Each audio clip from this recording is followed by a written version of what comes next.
بہت شکریہ جناب اسپیکر. بسم اللہ الرحمن الرحیم.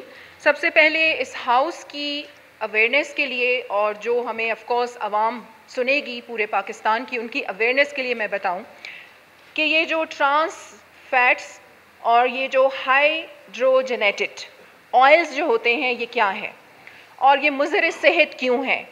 یہ وہی نارمل آئلز ہیں جو آپ سب اپنے کھانے میں یا بیکری میں یا کمرشلی ہر جگہ یوز ہو رہے ہیں، کوکنگ آئلز. لیکن اس کو جو بنایا کیسے جاتا ہے کہ اس کی جو شیلف لائف ہے وہ زیادہ دنوں کے لیے ہو، تو جو ہائیڈروجن گیس ہے اس کے ذریعے اس کو پروسیس کیا جاتا ہے اور اسی لیے یہ مضر صحت ہو جاتا ہے. اب جناب اسپیکر میں یہاں پر non communicable health statistics of Pakistan یہ میرے ہاتھ میں ہیں، اور اس میں آپ کو میں یہ بتا دوں کہ جو non communicable diseases according to the WHO ہیں وہ 52% اس سے ڈیتھس ہو رہی ہیں، اور اس میں 13.9 ملین جو ہمارے مرد اور ہماری عورتیں جو موٹاپے کا شکار ہیں، اور ساری بیماریاں ہی آپ کی موٹاپے سے جنم لیتی ہیں. اس کے ساتھ ساتھ آپ کی جو 8 ملین سے زیادہ ڈیتھس جو ہو رہی ہیں وہ آپ کے دل کے امراض کی وجہ سے ہو رہی ہیں، جس کی وجہ یہی جو آئل جس طریقے سے بن رہا ہے یہ اس کی بہت بڑی وجہ ہے. اس کے ساتھ ساتھ آپ شوگر کے مریض، ڈائبٹیز آپ دیکھیں کہ بہت زیادہ تیزی کے ساتھ پھیل رہا ہے، اور ہر دوسرا جو انسان ہے وہ شوگر کے مرض میں مبتلا ہے.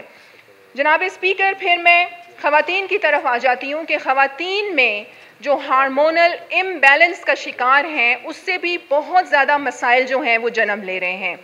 اب یہ پوری ایک لسٹ ہے، یہ میں آپ کو دوں گی تاکہ یہ آپ کو بھی سمجھ میں آئے. اس کے ساتھ ساتھ ہمارے جو WHO سے سجیسٹڈ پروسیس ہے وہ پوری دنیا میں بھی استعمال ہو رہا ہے. وہ 3 پروسیس ہیں کہ جس کے ذریعے آپ آئل بنا سکتے ہیں اور اس کی شیلف لائف جتنے دن کے لیے آپ رکھنا چاہتے ہیں وہ رکھ سکتے ہیں. حالانکہ وہ بھی مطلب اتنے زیادہ سجیسٹڈ نہیں ہیں، بٹ جتنا ٹرانس فیٹس اور یہ جو دوسرا ہائیڈروجن گیس سے پروسیس کر کے جو آئل بنتے ہیں وہ نقصان دہ ہیں. یہ 3 پروسیس جس طریقے سے ہو سکتے ہیں پوری دنیا میں ہو رہے ہیں وہ اتنے مضر صحت نہیں ہیں. جس میں انٹرسٹیفائڈ فیٹ آئل ہے، اس کو اسٹرکچر جو ری شفلنگ کے لیے یہ استعمال کیا جاتا ہے.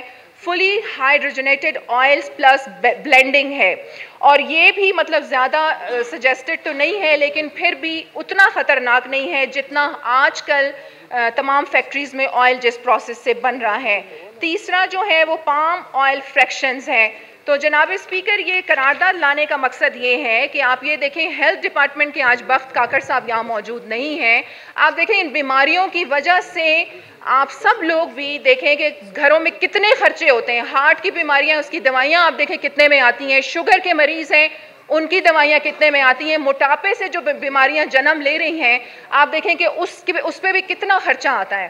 تو اگر یہ فیکٹریز جو ہیں مالکان ہیں یہ اس کو مانتے نہیں ہیں کہ شاید بہت زیادہ خرچہ آئے گا اگر ہم اس پروسیس کو چھوڑ کے دوسرے پروسیس کی طرف جائیں جو پوری دنیا میں سجیسٹڈ ہیں، لیکن آپ یہ دیکھیں کہ ہماری ہیلتھ سب سے زیادہ قیمتی ہے اور جتنے خرچے ہماری بیماریوں میں آ رہے ہیں اس سے زیادہ یہ خرچہ نہیں ہے.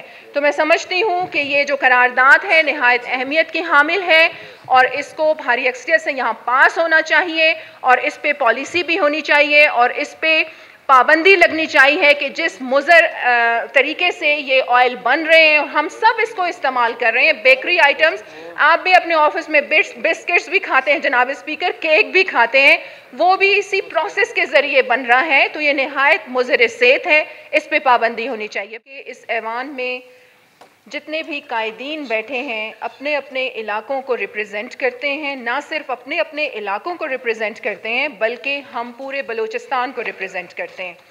اور اسمبلی کا فلور یہ ہے کہ ہم یہاں پر لیجسلیشن بھی کریں، پالیسیز کو ڈسکس بھی کریں، اور اس کے ساتھ ساتھ عوامی مسائل بھی یہاں پر آئیں، اور انہی ریزولوشن کے ذریعے ہم عوامی مسائل اس فلور پہ ڈسکس کرتے ہیں. مسئلہ آ جاتا ہے امپلیمنٹیشن کا. اب میرے فرسٹ ٹینور میں جناب اسپیکر ہم یہاں پر آنر کلنگ پہ قرارداد لے کے آئے تھے جو بڑی بھاری اکثریت کے ساتھ پاس ہوئی.